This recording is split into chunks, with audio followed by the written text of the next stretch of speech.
Hello, I'm Rose Holley, the Special Collections Curator at the University of New South Wales, Australia. It is my great pleasure to talk to you today about crowdsourcing-based curation and user engagement in digital library design. It is nearly 10 years now since the first mass public crowdsourcing project was started in a library. This was the innovative text correction of historic Australian newspapers, which I managed for the National Library of Australia. It was a phenomenal and unexpected success, more initially by chance, novelty and experimentation than considered design. Back in 2007, very little was known about crowdsourcing and behaviours, and Wikipedia was still relatively new. The decision to implement public text correction and encourage our users to improve and add value to library content was initially driven by a desire to have a high-quality search rather than any wish for social engagement or online community building. The idea of enabling anyone to edit or curate library-owned content was controversial and indeed terrifying for some librarians, whilst the users mostly saw it as a logical and indeed very overdue step in their expectations of how they should be able to engage with content in a digital world. Over the last 10 years, I've undertaken research into the behaviours, motivations and needs of both the 50,000 online newspaper text corrector volunteers who participate in crowdsourcing and the libraries who offer crowdsourcing features on their content. To better understand what is happening and why, I have compared the activity of Australian newspapers to other significant and similar non-library services with large communities of online volunteers, such as Wikipedia and Zooniverse. I've also looked at what works and what doesn't on user interface design and how to be totally user-centric when designing these services. How can you work in partnership with your users and even encourage them to lead you, as we did in the first 3 years of Australian newspapers? In this presentation, I will share the knowledge I have gained on crowdsourcing, together with my recommendations. We will take an in-depth look at the Australian newspaper text correction aspect of Trove over the last 10 years, including key decision points in the crowdsourcing journey, management and encouragement of the online volunteers, and their achievements. Also, when we say, is it successful, what do we really mean? As our digitisation outputs increase through digitisation of millions more pages, our volunteers are faced with massive amounts of uncorrected text, and their phenomenal accomplishments are but a drop in this ocean. In the end, what is the cost versus the benefit of crowdsourcing and its future? How can we leverage crowdsourcing to our best advantage, applying what we have learned in the last 10 years? I also look to the future and question if someone were doing it all again, starting now, would they do it the same or differently for correction of newspapers? With artificial intelligence rapidly advancing and research ongoing in post-OCR text correction programs, now that significant corpuses of both machine-corrected and manual-corrected newspaper texts are available, is it likely that crowdsourcing will continue, or will it be replaced by implementation of smarter, intelligent software programs? This is the current interface of Trove. It has gone through some design changes in the last few years, but in essence is little different to the original design. The backbone of Trove is the Union Library Catalogue of Australia, which has physical and digital holdings from over 2,000 libraries in Australia. Trove also harvests data resources from other institutions, such as archives, galleries and museums, and our national TV broadcaster, the ABC, making this a really useful Australian information portal. But what makes Trove really well used by millions of Australians is the main body of content, which is 211 million digitised Australian historic newspaper articles from 1,200 different newspapers from around Australia, dating from 1803 to 1955. The newspaper zone is also the area in which the majority of the user curation is occurring and which has captured the interest of libraries internationally due to the public text correction activity. This slide shows the interface for Australian newspapers, which is a sub-interface within Trove. I have searched for an article on UNESCO New Delhi, and I'm now seeing the article in the newspaper viewer.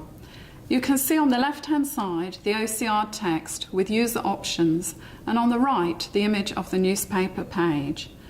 Both text size and image can be increased in size.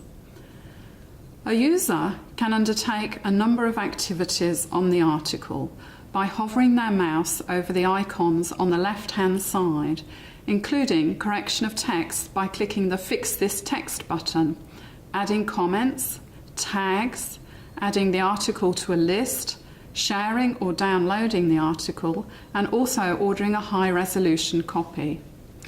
I will not go into detail about this user interface because you can try it out for yourself. It is really easy to use. Image zooming and panning was based on an open source library inspired by the Google Map Viewer, which was the idea of Kent Fitch of Project Computing, the reliable system architect and programmer we worked with. Our team was very small, consisting of only 6 people, with the key IT roles being external contractors. Right up front, we made 2 decisions. Firstly, to have the system live on the National Library website as we developed it, so we branded it Beta. And secondly, we wanted direct and active involvement from the users on its development. In fact, for the first 3 years, all development was actually led 100% by our users' feedback. What we did was to put a notice on our website, Testers Wanted. We expected perhaps 20 people to contact us, but after only a few days, we had to take the notice down because so many people had emailed us. We also did not expect the use to take off as quickly as it did. So we had thousands of live users at a very early stage. The way we engaged with users was to have a prominent link on every page saying, "Contact us with feedback." We did not specifically ask for feedback on functionality or design, but most of the feedback was actually around these 2 topics. If we had more than 10 users within a few days ask us for the same functionality or interface design, then we implemented the change immediately. For example, to change the size of the font or the ability to add a missing line. Most of the users were astounded by the fact that their requests were implemented and that we responded to them by email directly and immediately. And this seemed to engage them to a much higher level than we had expected. So at this point we had no software development plan and we were making very many small incremental changes on a daily basis led by users.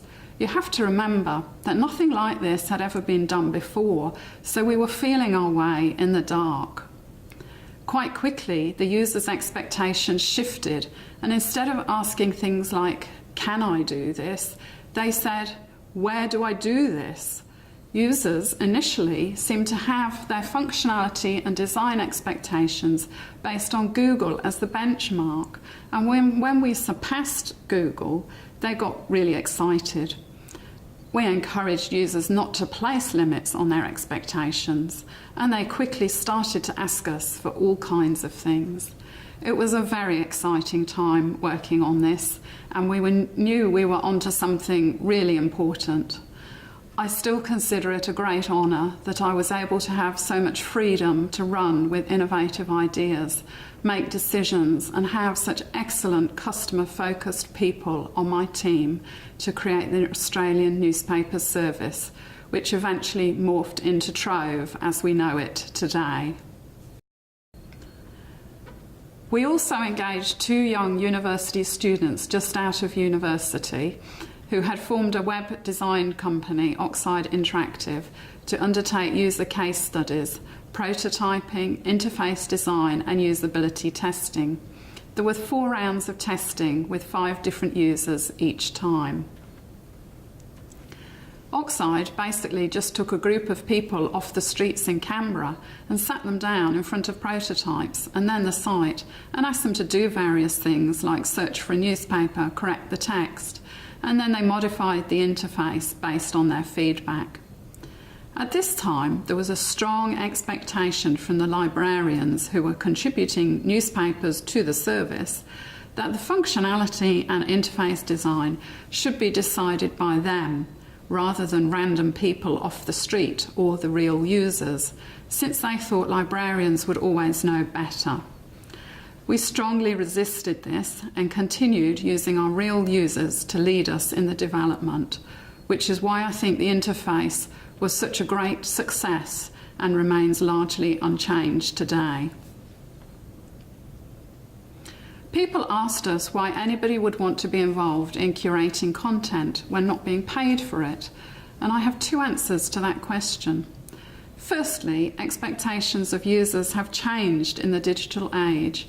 With online technologies, users can be easily enabled to help us gather, curate, create and add value to our resources, and they want to. Why shouldn't they?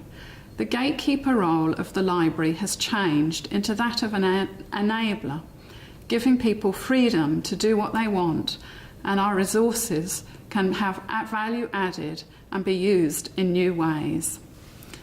Secondly, I was greatly inspired by Clay Shirky's book, published in 2008, Here Comes Everybody.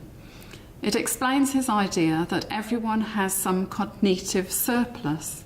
This is people's leisure time, most often spent watching TV, that could be harnessed and used instead on doing things that matter for the common good, that require a bit of brain work or creativity as well. The internet is the enabler for this activity, allowing anyone to build online communities that can come together to achieve amazing things. He says, as the internet radically reduces the costs of collective action for everyone, it will transform the relationship between ordinary individuals and the large hierarchical institutions. He also coined the well-known phrase, the internet runs on love. His idea of cognitive surplus certainly proved to be correct in 2008, with the involvement of millions of individuals in the creation of Wikipedia, the citizen science projects of Zooniverse and Galaxy Zoo, and Australian newspapers. In 2009, I undertook some research on our text correctors' behaviours and motivations, which I published in a report, Many Hands Make Light Work. You can see on this slide some of the main reasons why people wanted to be involved, the most cited reason being that it is pleasure and fun. Interestingly, what I found out about motivations correlated closely to a study carried out by Oded Nov in 2007 on the motivations of people contributing to Wikipedia. Again, the top reason given for editing and creating articles was fun. People also have a strong desire to help with something that is for the common good, in this case, free knowledge, and in the case of the newspapers, improving the word searching, especially so that family names can be found. Over 50% of the corrections are done on names appearing in the births, deaths and marriages columns, and also the shipping news. It is important to understand motivations of people so that you can create something where people will want to join in. I have also researched ways that user motivation can be maintained or even increased. This slide shows the key things that increase motivation of users. These include recognising their achievements, developing camaraderie and team spirit with online communication mechanisms such as forums, giving them more work, guiding them in targeted projects or short-term goals.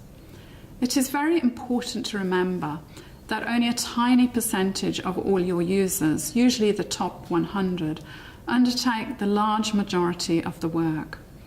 Once these users have identified themselves, you need to pay close attention to any feedback they give you or functionality they ask for, since these people are the kingpins and are essential to the success of your service.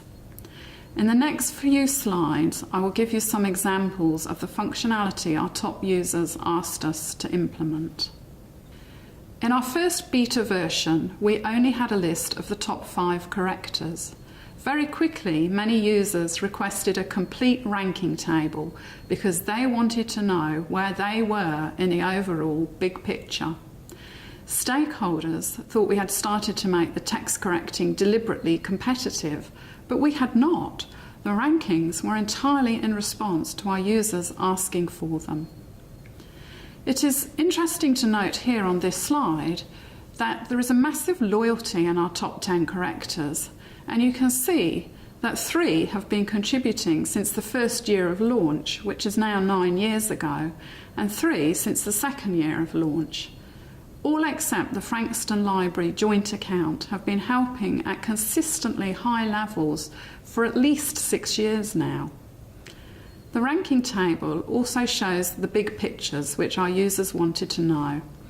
246 million lines in total have been corrected. The top users have corrected between 1.6 up to 4.6 million lines total. It would be very hard now for a new person to get into the top 10 ranking, since these people have got years behind them. There are about 50,000 registered correctors. The users wanted more than a ranking list, however. They next asked us to be able to see the profile and interests of the users in the ranking around them. Each user can see anyone else's activity, including tags, comments, text corrections, and lists they have curated. For users who have a tag cloud, it is clear to see their interests. In this example, the user is interested in shipwrecks, railway disasters, obituaries, family notices, and poetry. There is also more information and statistics on text correction in the profile. You can, for example, see how many lines per month this user has been doing, and that she now holds ranking number 5 in the Hall of Fame, with nearly 3 million lines corrected overall. This user, Anne Manley, is a champion for the service and is often out and about giving talks on the content of newspapers, search techniques, and text correction. We are now looking at the profile of the same user on this slide, and you can see in detail all her comments and text corrections, both before and after she has made those changes. Having this high level of transparency was important to us and also to the users, since there was no moderation activity. Any changes a user makes go live immediately. They correct a word to the correct spelling, and it is immediately searchable. By doing it this way, it clearly shows the value of the activity to the user.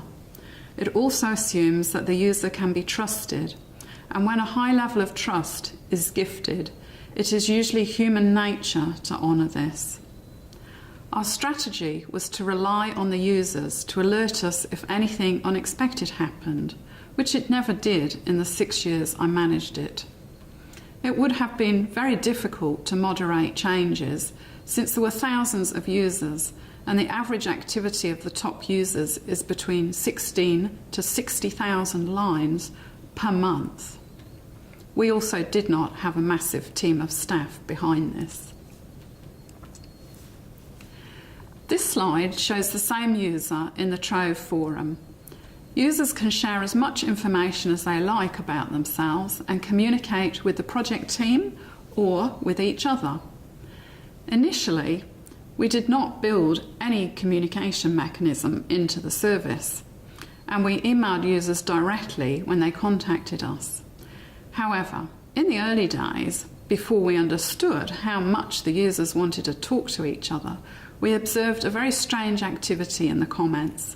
Users were trying to connect with each other by leaving comments with their phone numbers and emails in articles that were heavily corrected by many users so that many people would see.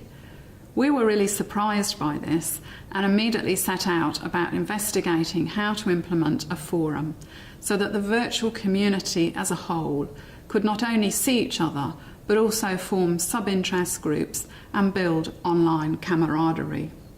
Subgroups that developed were, for example, the people using knitting patterns, of which there were many, railway history enthusiasts, and local history groups. There were university researchers. One was doing climate change and one was doing influenza, and they galvanised groups of people to help them find and correct articles relevant to their research topics.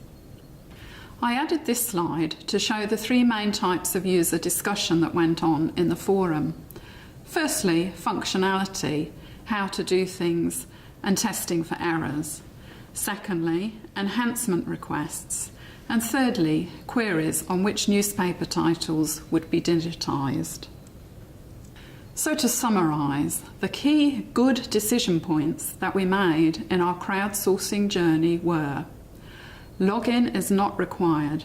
Make it as easy as possible for people to try out without any commitment or unnecessary barriers.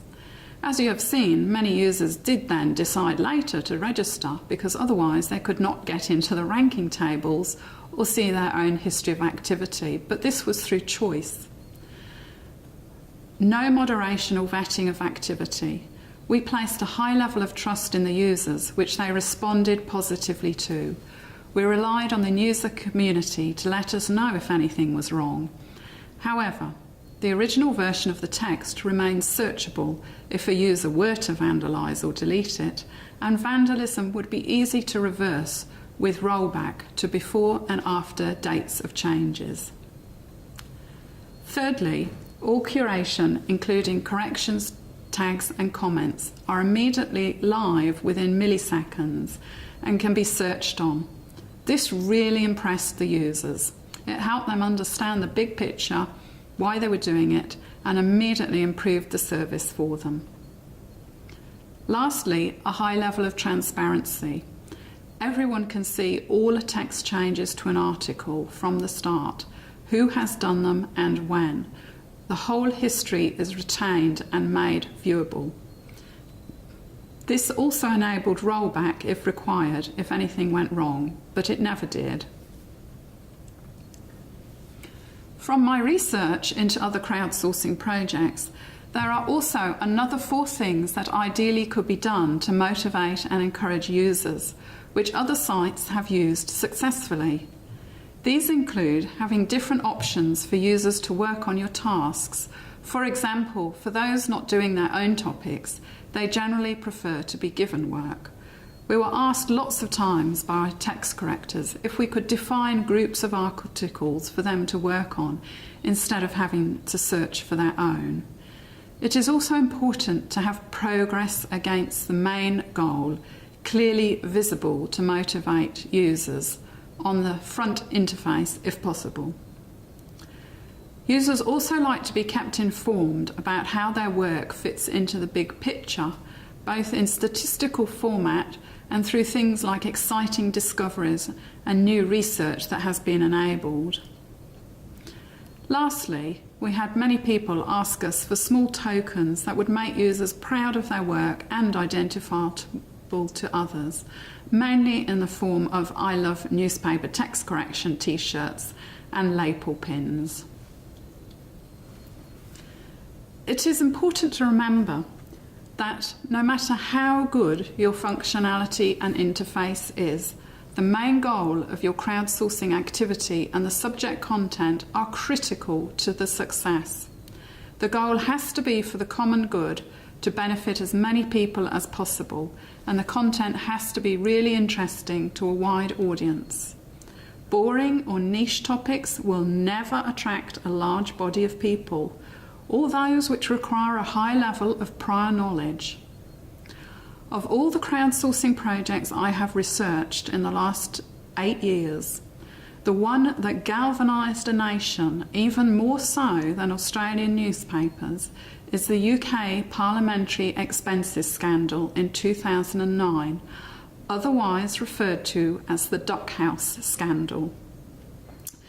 This was a major political scandal concerning expenses that MPs had claimed, which included everything from the luxury duck house pictured on this slide to prostitutes and second homes. It is a perfect example of topics that make a project interesting. It covered power, politics, people, money and sex. It appealed to a wide audience and was for the common good. In a matter of days after the original documents were released under a Freedom of Information Act, every single expenses claim from every MP, which was about 400,000 barely legible handwritten pages, had been transcribed, tagged and flagged of importance by the public in record time in a crowdsourcing interface created by the Guardian newspaper. The opening and identification of the information resulted in resignations, sackings, prosecutions and imprisonments for members of the House of Commons and Lords. This table gives a summary of my top tips for crowdsourcing. More information can be found in my published paper, Crowdsourcing, How and Why Should Libraries Do It?, with some examples of user interface designs that I haven't had a chance or time to go in today. A measure of the success of your site is when it changes from being really fun to being totally addictive.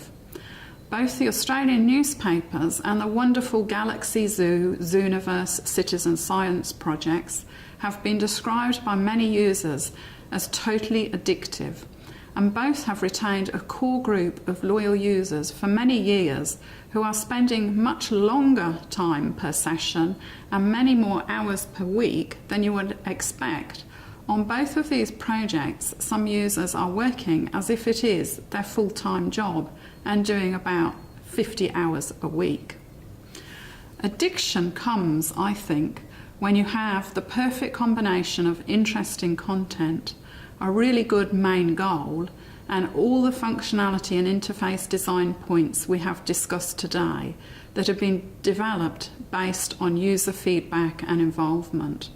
That is, your service 100% meets the needs and expectations of your users.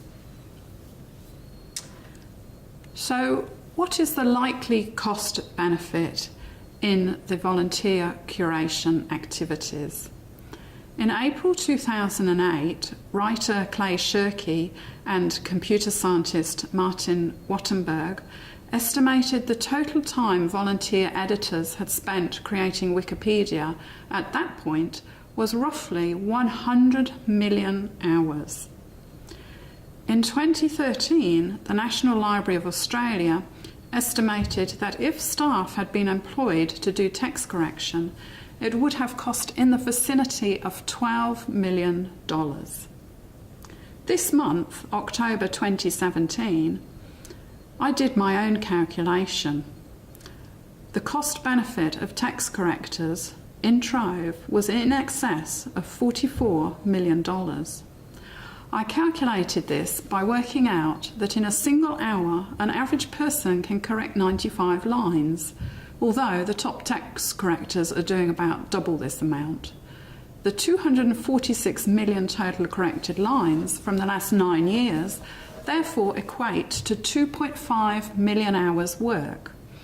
At the Australian minimum wage of $17.70 per hour, this equals $44 million, and this figure does not include the overheads or office space to house approximately 8,000 workers each month.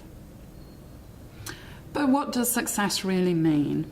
In the case of Australian newspapers, the goal was to improve the quality of the search by increasing the overall accuracy of the whole corpus. Arguably, this has not been significantly achieved, as we will see shortly. However, what has occurred, the creation of an active, vibrant community that has become socially engaged across many physical and virtual communities, was a runaway success, even though very little thought had been given to this at the start, and it was not even an articulated goal of the project. Let's now look at this graph. The red line shows the increasing amount of newspaper articles being added to Trove over the last 9 years, measured by lines of text. By May 2017 this year, there were 15 billion lines of newspaper text, which equates to 208 million articles. Based on research data, I believe that perhaps half to 2/3 of the articles have lines that need correcting, which is approximately 8 billion lines. The blue line at the bottom shows the actual lines corrected by volunteers so far, which is 231 million. When we started this presentation, that seemed a lot. But now that we compare it to the goal and see it visually on this graph, it is but a drop in the ocean, and it doesn't seem very much at all. What this means is that the corpus has not been significantly improved in quality after all, which was the single aim of the crowdsourcing. This is the first time that I have clearly understood this big picture myself and properly analysed this data. Don't get me wrong, the quality of the newspapers is not terrible, and it's still above 90% OCR accuracy. It is just that we wanted it to be perfect, and it seems so hard to achieve this last little step of perfection. So if we are going to want to continue striving for perfection, what are our options now to do this? Can we encourage more volunteers to join us, or use our existing users to do more corrections? Let's examine more closely the activity of our text correctors. We have 2 charts here. The top shows the average numbers of users actively making corrections each month, and the bottom shows the amount of lines corrected per month. You can see that during the first few years of the project, the number of users and corrections was rising exponentially. When I was doing my first research on crowdsourcing in 2009, there was a direct correlation between the amount of new content being added and the increasing activity of all users. However, you can see that in the last few years, despite more new content being added, the activity is levelling out. It is currently remaining fairly consistent in that there are about 8,000 registered users active per month, correcting a total of 3 million lines per month. We know from our ranking tables that the top users are correcting much more than anyone else, which is up to 60,000 lines per month. Research on other similar services, including Wikipedia and Zooniverse, show a similar pattern developing. It appears that at a certain point in time, the cognitive surplus saturation point, as I would call it, is reached. In Wikipedia, the saturation point is 8% of registered users are active each month. It was originally thought that this would be because most of the encyclopedia is now written. However, since the Australian newspapers is also showing the same pattern, with a saturation point slightly higher at 16% of registered users, even when there is more content than ever before to correct, there may actually be something else happening. It is interesting to note that many of the volunteers who want to help with the common good goals are actually involved in more than one crowdsourcing project, and they divide or ration their time equally between several worthy causes. I think further research on some of the established long-term and large crowdsourcing projects is needed to get a better understanding of what is actually happening here. I'm now nearing the end of this presentation, and so I want to address the question which was asked to me by the National Digital Library of India. If you were starting over again from scratch, would you do anything differently now based on what you've learnt in the last 10 years and also because of advances in technology? My answer is yes. However, there's only one thing that I would do differently.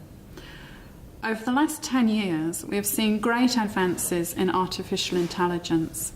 That is, using computers to do things that previously could only be achieved by human intelligence using the mind, eye, or hand. For example, advances in facial recognition software, which enables Facebook to now recognise and tag you in other people's photos, whether you like it or not. Combined with these advances in intelligent software is the fact that we now have massive corpuses of newspaper text that have been corrected both by automated OCR software and manually by the human hand. We did not have the sample data like this when we started back in 2007. Software can be trained by looking for patterns and repeating these patterns millions of times. Neural networks allow massive processing capability in a timely way. Hardware to support this is becoming cheaper every day. I want to introduce you to a new concept, that is, to use artificial intelligence-based software to improve the accuracy of text, which has been trained using a giant newspaper corpus of manual corrections. This software would be applied after standard OCR correction has taken place and before manual crowdsourcing activity. It should significantly improve the accuracy of text and therefore searching. Software research and development in this field has been ongoing for the last 7 years, most notably from contributors to the European-funded Impact Group, and also from Project Computing in Australia, which is the company Kent Fitch, the systems architect of Australian newspapers and Trove, works for. I will now talk about OverProof, which is a product on the market that I would use if I was doing the same project again with English language newspapers. OverProof has been trained using many of the manual corrections applied to Australian newspapers and uses multiple OCR error models and models of the English language. It is noted that even the manual corpus still contains errors. The manually corrected corpus is referred to as the gold or the ground truth. The software runs through a training sequence where it checks against the entire ground truth, for example 100 million lines, several times, for example 100 times, before it is ready for business. The difference about OverProof is that it is correcting and measuring at word level rather than character level, because the artificial intelligence enables better understanding of words and their context. Tests show that when applying OverProof on the Australian newspapers, the word accuracy is raised from about 80% to 94%, which is significant. Note, this accuracy level is not related to OCR character accuracy, and also that word accuracy probably cannot be raised above 96%, since some of the original print is always unreadable or missing.